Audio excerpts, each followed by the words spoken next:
Hello and welcome to another episode of CPAC Live. We just got back from a great CPAC in North Carolina in Greensboro, where we had a bunch of great speakers, including the very entertaining, extremely entertaining, especially this time, Diamond and Silk, who are from North Carolina, and they were hanging out with their community there and having a lot of fun. We heard from all the great congressmen and candidates in the state of North Carolina. It's important to remember the Biden campaign believes that the state of North Carolina is critical for them to win, to stop up and plug up one of the main routes Donald Trump has to being reelected as president. And they have a chairman there by the name of Michael Whatley, the chairman of the North Carolina Republican Party, who has over 500 lawyers ready to go on Election Day, because we can all read and see what the Democrats plan to do with all of these mail-in ballots that could potentially be sent after Election Day, and with weak signature requirements and with no ID in some of these states. But in the state of North Carolina, they had a great legislative win to make sure that some of the most ridiculous parts of the Democrats' change in election law doesn't happen. By the way, we've had a lot of victories in a lot of these key battleground states. So we're going to stay active in North Carolina. We had a great group. It was a great outdoor event. And we're going to be in Michigan for CPAC Michigan on October 15th. Go to our website. We'll make sure registration is open today so you can save your seats. You're going to want to be there. Michigan is another critical state. I was in there about a week or 10 days ago, and Michigan is much tighter than the polls that are coming out of these national media polls seem to indicate. So these states, it's going to be a lot of Trump supporters think it's going to be a big landslide. I think it's going to be tighter than that. A lot of these national prognosticators, especially over the weekend, were calling me saying, hey, this race is essentially over. There's no way for Trump to win, right? And it's just amazing. They're falling into the same trap they did in 2016. Somebody who understands all of that and understands the big threats facing the country and why it's so important to fill this Supreme Court seat and push conservative policies is Senator Tom Cotton from Arkansas. Senator Cotton, thanks for being with us on CPAC Live. Hey, Matt, thanks for having me on. So you are speaking, you believe in peace through strength in many ways, including in politics, and you're speaking from your campaign headquarters, even though your race this year didn't really materialize. Yeah, Matt, I think I always try to plan ahead and leave no stone unturned. So started our campaign in some ways 6 years ago, right after our last election ended, but had a very aggressive campaign effort over the last 2 years. The Democrats turned out not to have such an aggressive effort. Their candidate withdrew 2 hours after the filing deadline last year, so there will not be a Democrat on the ballot in Arkansas this year for the first time, I think, in over 150 years. I do have a libertarian opponent, so I'm still looking forward to being on the campaign trail sometime this month, but I'm also traveling around the country to campaign for my great colleagues like Joni Ernst or Cory Gardner. I'm also looking forward to campaigning for some of our good challenger candidates like John James up in Michigan as well, because it's so vital that we hold on to our majority in the United States Senate in addition to reelecting the president. So let's start there with the situation, the status of the Senate. You've been to a lot of these states. People are talking the fact that Joni Ernst is in trouble. Cory Gardner might be in the toughest state seeking re-election. Susan Collins in Maine, another tough state, although Trump won half of Maine in 2016. You got Martha McSally out there in Arizona. Then you have these potential pickups like Jason Lewis in Minnesota, John James in Michigan. What's your take on the state of the Senate? Matt, I think it's right on the knife's edge, and it's probably been there for several months, and I think it will be there for the next month as well. You outlined some of the key races that we need to defend great senators in, and some of the states where we hope to pick up seats, like Alabama and Michigan and Minnesota.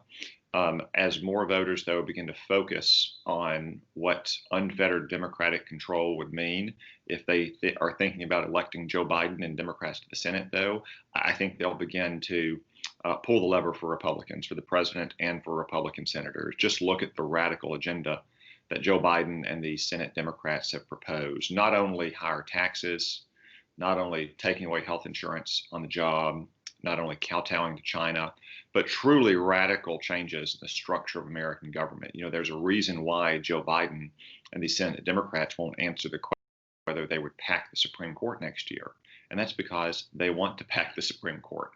They want to make Washington, D.C. a state and give the Democrats 2 more Democratic senators in perpetuity. They want to overturn the Electoral College. So presidential elections are in effect run in just a handful of megacities, not across the broad heartland of this country.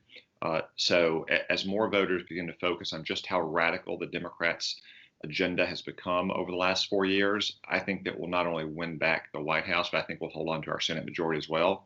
The races, though, are right on the knife's edge in almost every one of these states. For all your viewers, if you're in one of those critical states, I really encourage you to do everything you can to reelect your senators. And if you're not, maybe pitch in a few bucks on their website or help organize virtually. It really will make a difference in November, and it'll make a difference for the future of our country. Can't agree with you more, Senator. This is the time to really dig deep and do everything you can from a financial standpoint with your time. The left is just greatly outfunding the conservative side, and that's been happening for a couple of cycles now. And it's really it really presents a big problem for these candidates, especially when they're running in purple states. I know I'm going to be out in Kansas helping Roger Marshall. We got to make sure we hold on to that seat, and we've endorsed Doug Collins in Georgia, and we're going to be down in Georgia also trying to help out the president in Georgia. Specifically on this question of what the Democrats want to do on the Supreme Court, Senator Cotton. Ted Cruz is out with a great new book about it. Only takes something along the lines of it's just one seat. It only takes one seat. And the radical agenda that the socialists and the liberals want to push through, they always love to use the court. That's why it's so important that the president pushes to fill this seat, right? Yeah, right. That's absolutely right, Matt. We are going to confirm Judge Barrett later this month. I know some people are worried about some of our senators like Mike Lee or Ron Johnson, Tom Tillis, who have tested positive for the virus, or those who have been isolated because they were exposed to those who have tested positive. I've spoken or had contact over this past weekend with almost all of those senators. Every one of them, to my knowledge, as of this morning, is either healthy and asymptomatic or only has symptoms that require some convalescence at home, not hospitalization. Furthermore, under the relevant guidelines, they all anticipate being back to work in the Senate under normal conditions, whether they are on the Judiciary Committee, which will begin its hearings a week from today, have its 2 key voting moments, probably on October 15th and October 22nd, according to Lindsey Graham, the chairman of the committee. And then all of them, of course, plan to be present and to cast the critical vote to confirm Judge Barrett, probably sometime shortly after the Judiciary Committee votes around a committee on October 22nd. We realize how critical that Supreme Court majority is because of the Democrats' radical plans, many of which are unconstitutional. But if the Democrats win the White House and they win control of the Senate, and they pass legislation that will expand the court by 2 or 4 or 6 justices, not only would it be truly unprecedented, something that hasn't happened since the middle of the 19th century, then it wasn't really a partisan effort to pack the court. The impact on normal Americans will be enormous. The Supreme Court will become essentially a super legislature for the liberal agenda. They will take your guns. They will force your tax dollars to support abortion up to the moment of birth, or even infanticide after birth. Take your property and give it away to giant multinational corporations to build office parks and parking lots. There is no end to what a packed Supreme Court with Democratic Congress and Democratic White House could do to your rights and your prosperity. Just another reason why this election is so important.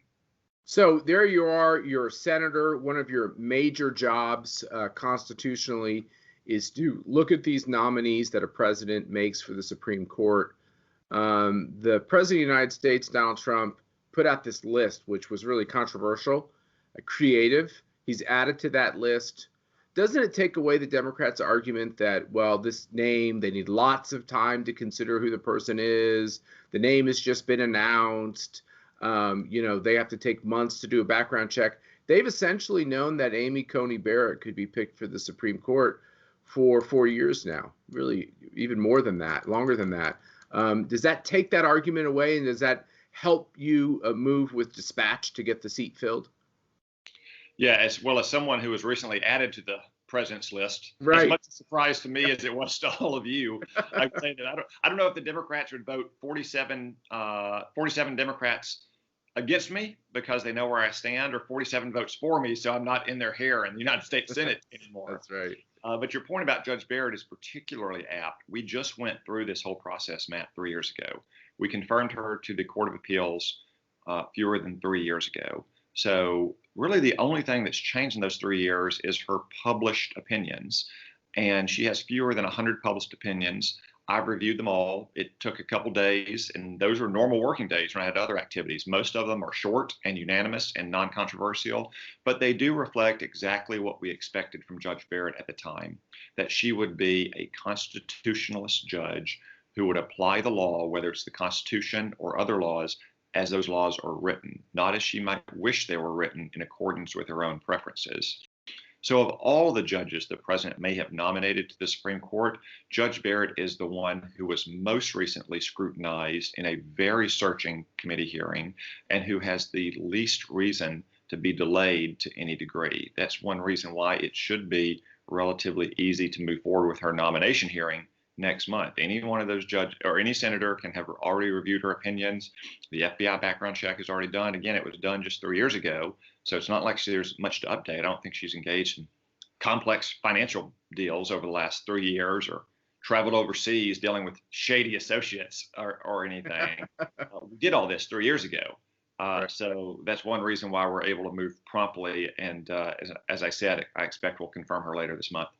Well, as you look through her opinions, that's very interesting that you went through them. I remember when Brett Kavanaugh was picked, there was a couple of opinions that people highlighted that they thought would help indicate the kind of justice he would be. He, I think, had almost over 200 opinions, that's for sure, and talked about almost every topic that hits the court. Have hers, you say, they've been non-controversial? Has she had hot button issues hit the court there, or were they more kind of rudimentary? She's had a few cases that you've probably seen discussed in the news. She dissented from a Second Amendment case in which she said that a felon dispossession statute is unconstitutional as applied to nonviolent felons. It was a very deep and thorough review of the original understanding of the Second Amendment. Now, she's also said in a speech that it's important that the Supreme Court take up more Second Amendment cases so they can flesh out and provide more guidance to the lower court. So every lower court doesn't have to engage in that kind of deep probing analysis of history and the original understanding of the amendment. Rather, let the Supreme Court establish binding precedents and guidelines. I agree with that. I hope the Supreme Court does begin to take up more Second Amendment cases. She did write the opinion in a due process case for a young man, John Doe, as he's called in the case, who accused Purdue University of running a kangaroo court when he was accused of sexual misconduct. That opinion has since been taken as a model for other courts of appeals because public universities or universities that take federal money do have a responsibility to protect the rights of accused in these matters. She's also written numerous cases in which she ruled for the criminal defendant and sometimes overturning convictions. Justice Scalia used to say that if you don't oppose the results of some of your cases, you're probably not a very good judge. And I suspect in some of these cases where the criminals had committed truly heinous actions, Judge Barrett and her fellow judges may not have liked the outcome of their analysis, but the outcome was clear under binding Supreme Court precedent. So to me, her opinion show not only is she a masterful writer and a brilliant thinker, but she's also the kind of judge you hope to have, one who applies the law, one who doesn't make the law to meet their achieved or desired ends. Do you think religion is fair game for questions, or do you think that's just like because of the constitutional probe religious test that's beyond the pale? Well, I think it's contrary to our constitutional spirit. I'll put it that way, Matt. There's a clause in the Constitution that says there can't be any religious test for public office. So I guess if some obnoxious senator wants to ask a nominee about their religion, that doesn't officially qualify as a test, but it certainly contravenes the spirit of that part of the Constitution. And Judge Barrett, like so many other Christian judges or nominees who have come before the committee in the last 4 years, have been grilled about their faith. Most famously, Dianne Feinstein, the senior Democrat on the committee, told Amy Barrett that the dogma lives loudly within you. Now, I don't know about you, but I don't think I've ever heard dogma used in a favorable way. And it was a way to say that Judge Barrett is going to try to impose her own views on the law. We now have 3 years, though, of opinions that demonstrate that is not the case, that Judge Barrett rules based on the law and the facts, not her faith, not her desired policy views, not her preferred results.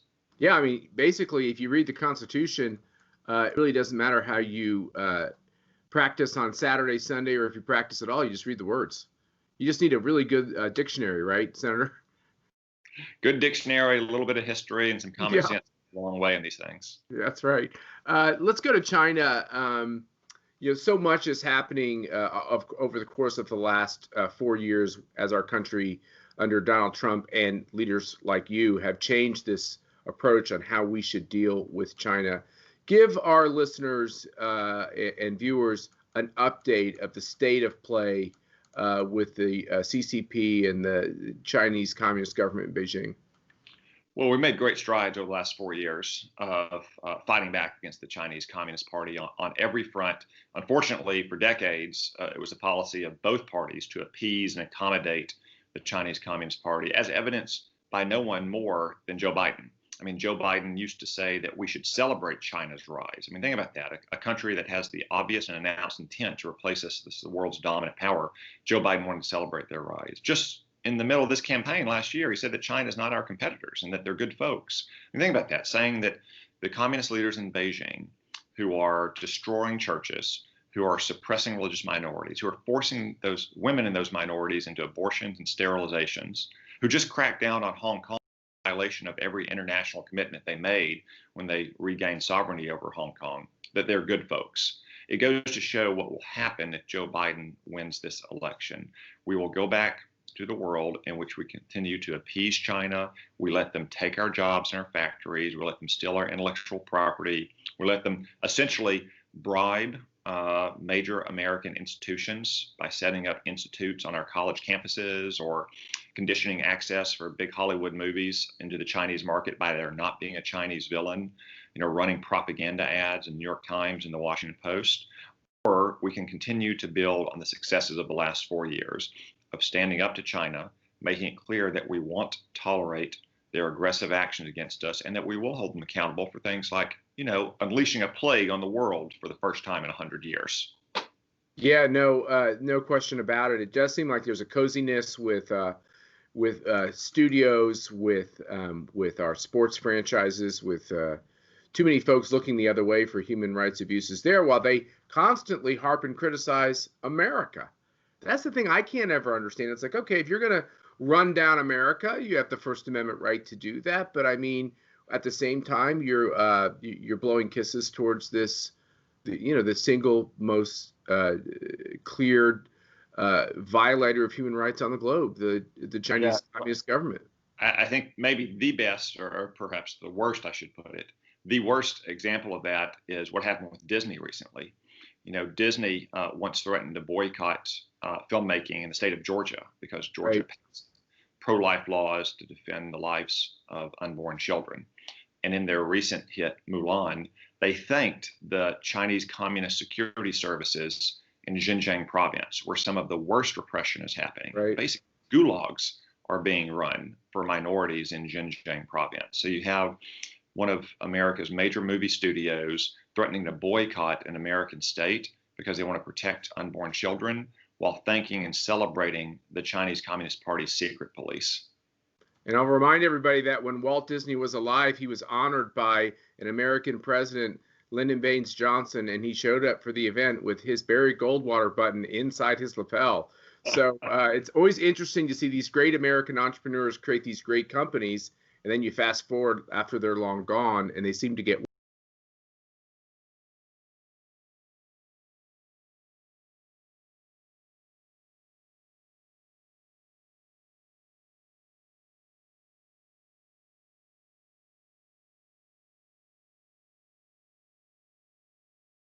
as he's obviously fighting Chinese corona over in Walter Reed very vigorously. Obviously, he certainly looks and sounds good. What's your take on the state of play out there in the country?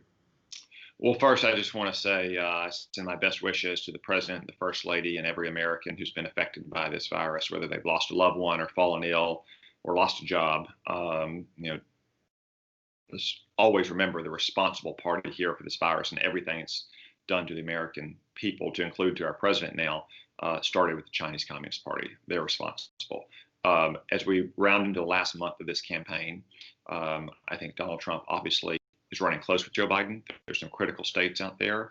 It reminds me a little bit of where we stood 4 years ago. A lot of the mandarins in the New York, D.C. media want to pretend like the race is over, like there's no chance that Donald Trump would win. Yet we saw what happened 4 years ago, and we still have a very long way to go in this election. Obviously, some states are beginning to vote, but there's still a lot of new developments yet to come. We still have 3 more debates, 1 vice presidential debate and 2 presidential debates, and a lot of campaigning ahead of us. So I would encourage all of your viewers to get in the game, dig a little bit deeper, pitch in a little bit more, especially if they live in one of those critical states. Make sure that not just vote, but get their friends to go vote as well, because the president and the Republicans in the Senate need your help. Thank you, Senator Tom Cotton, for joining us. Now we're going to get some great highlights from CPAC North Carolina. Our next speaker is Mark Robinson, discussing Freedom is for Everyone.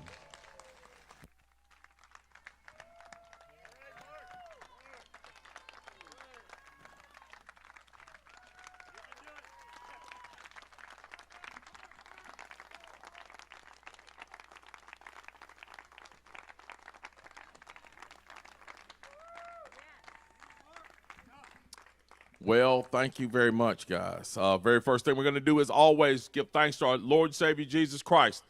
How many people know we do that not because we're perfect people? Far from perfect people. We do that because he's been perfect, and he's been great to us, and he endowed us with the rights we have, and he's given us this nation that we love so much and all the freedoms that we enjoy. So we give him thanks first and foremost. They tell me I got 5 minutes to speak, so I better talk fast. Here it is, folks.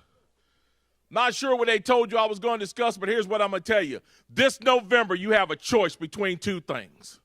You have a choice between 2 things this November. You have a choice between good and evil, between right and wrong, between law and order and lawlessness. And you have a choice between tyranny and freedom. I hope we make the right choice. For future generations, I hope we make the right choices, because here it is. There are vast differences in the way that we see things and how they see things. We cannot say this enough. It is the essence of the upcoming election, the vision that we have and the vision that they have. The vision that we have for life, that we see life as a blessing. Life is a blessing. We see the unborn children are a blessing from God. Our Father in heaven tells us that he knew us before he formed us in the womb. If he knew us before he formed us in the womb, then Planned Parenthood is killing individuals that God knows, and they are committing a sin, and we need to stand up and stop that. That's how we see life. On the other side, they just see it as a clump of cells, and our governor does not believe that a child that survives an abortion should get medical care. So there's a big difference in how we see life and how they see life. And then there's that Second Amendment. Our Second Amendment. Look, the Second Amendment is for everyone. One of the greatest things that I love about going in a gun shop is this. You see everybody. You just don't see the so-called white guy hunter with his camouflage on. You see everybody. You see hunters. You see school teachers. You see the guy from the south side, the guy from the east side, the guy who only comes down from the mountains to buy guns. You see everybody in the gun shop. Why? Because the Second Amendment recognizes a God-given right available to all of us for the purposes of protecting ourselves and our freedom. And that's how we see the Second Amendment. But on the other side, what do they see? They see it as a privilege that's outdated, outmoded, and should be ended. Well, here it is. They love guns on the other side. See, the left, they try to act like they don't like guns. They love guns. Problem is, they want to have all the guns. They want to have them all. And they want to be behind gated walls while you're out here calling the defunded police. And that's the problem with division between those 2 things when it comes to our Second Amendment. And then, of course, there's education. Education's easy. We believe in education. They believe in indoctrination. It's that simple. We've got to change that narrative. We've got to fight to change that narrative. Then when it comes to our veterans, they believe that our veterans just get lip service. Oh, thank you for your service. Glad you went off to go fight for my freedom. Now go away. I don't have anything for you. We believe that we owe our veterans everything. We know we owe our veterans everything. And in North Carolina, we're going to start standing up, giving our veterans everything if Mark Robinson and Dan Forrest are elected. You better believe that. So we know what our veterans need, and we're going to give it to them. And then there's that one crucial thing that I saved the most time for, law enforcement. Say it again, law enforcement, law and order. On this side of the aisle, we understand that those men and women that put on that badge and put on that gun and put on that uniform and go out and risk their lives for their communities are not just essential workers. They are an absolute blessing from the Almighty. They protect our communities and are willing to put their lives on the line for people who disrespect them, disregard them, don't pay them enough, and sadly enough, in this day and age, are attempting to assassinate them. But still, we have young men and women who get up every day and do the job. And we know that we don't need to defund the police. We need to defend the police and stand up for law and order. That's what we know on this side. On the other side of the aisle, we got a bunch of guys that are standing arm in arm with a bunch of pro athletes that love to kneel down on it during the national anthem and wear socks that call our police officers pigs. If there's anything that disgusts me personally, as a black man in this nation, is to see a millionaire, a black man who is a millionaire from playing a child's game, kneeling during the national anthem, disrespecting Crispus Attucks from the Revolution who gave his life. He was the first sacrifice for our freedom in this nation, a black man who didn't even have his own freedom.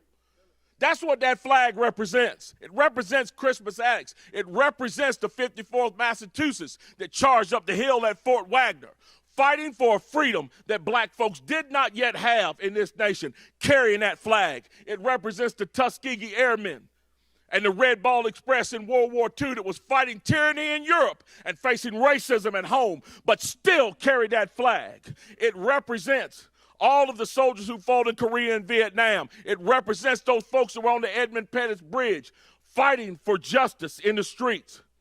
And to see those men and women, those millionaire athletes, kneeling on that flag is an affront to everything that this nation stands for. Folks, we got to stand up against these false narratives that are causing this stuff. And we got to stand up for law enforcement, because if we do not, our freedom is at hand. Our freedom is at hand. We have to make sure that we secure freedom this November. So here's what we need to do. You need to vote Donald Trump back into the presidency. You need to vote Tom Tillis back into the Senate. You need to make Dan Forrest our governor. You need to make Mark Robinson your lieutenant governor. We need to get our majorities back in the House and Senate. We need to get our judges straightened out. And we need to vote right, vote red, vote Republican, and move forward under some real progress in this state finally. Because, again, our freedom is at hand, and it's up to you to preserve it. Thank you very much, guys, for your time. God bless you all. God bless the great state of North Carolina, and God bless the United States of America. Thank you very much. Great to hear from Mark Robinson. He's running for the lieutenant governor in North Carolina. Clearly a name that the whole nation's going to know very soon. He started getting into politics as he was trying to protect the Second Amendment, and now he's talking about all the issues that matter to all of us. So like I said, we had a great CPAC in North Carolina, in Greensboro. Next, CPAC Michigan. I don't care whether you bleed green or bleed blue or whatever. You want to join us in Michigan. We're going to be in the famous political county, Macomb County. We're going to be in the drive-in at Freedom Hill, and we're going to bring our CPAC family with us, people that come with us to so many of these great locations. We're going to have Sarah Carter. We're going to have our board member, KT McFarland. We're going to have former acting Attorney General Matt Whitaker, who literally just got off the Trump bus in Iowa. I've been watching his Twitter feed. He's doing a great job out there on the campaign trail. Our board member, Gordon Chang, who's always exposing the danger of the communist regime in Beijing.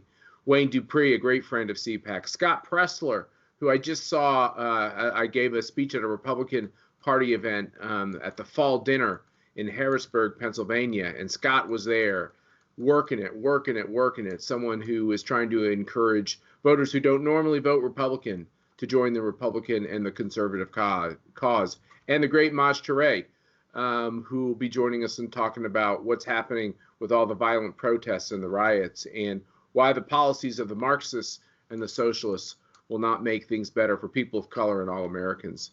We love coming at you on this show. I got a lot of great feedback on the road, on the trip I was just on, people coming up to me saying, thank God that you're doing the show, because people really want to get connected with people who have answers to these great problems. And it helps people, especially people that aren't going to work because their offices are still closed.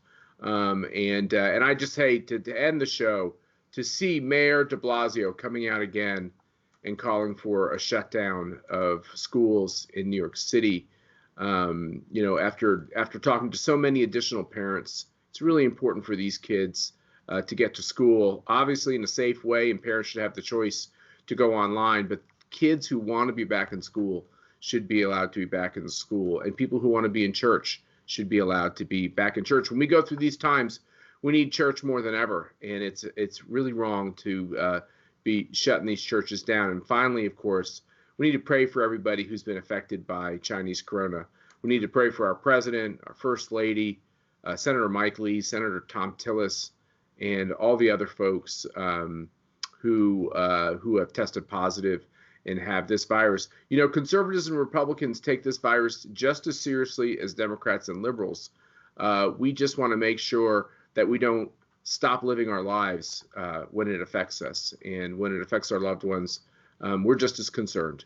And we know in America we'll get through it. And we know that the election is just 30 days away. I find it the height of irony that the President of the United States is in the hospital and somehow Joe Biden has found a way to get out there on the campaign trail. I encourage Senator Biden, Vice President Biden, to get out there on the campaign trail. I think this is a good thing for Americans to get a real uphold view of the clash in visions between Trump and Biden. And I know our great president will be back there on the trail soon. Thanks for joining us on CPAC Live. Please go to our website at conservative.org. Sign up for CPAC Michigan. Sign up for CPAC Minnesota and the other CPACs to come. And have a great day.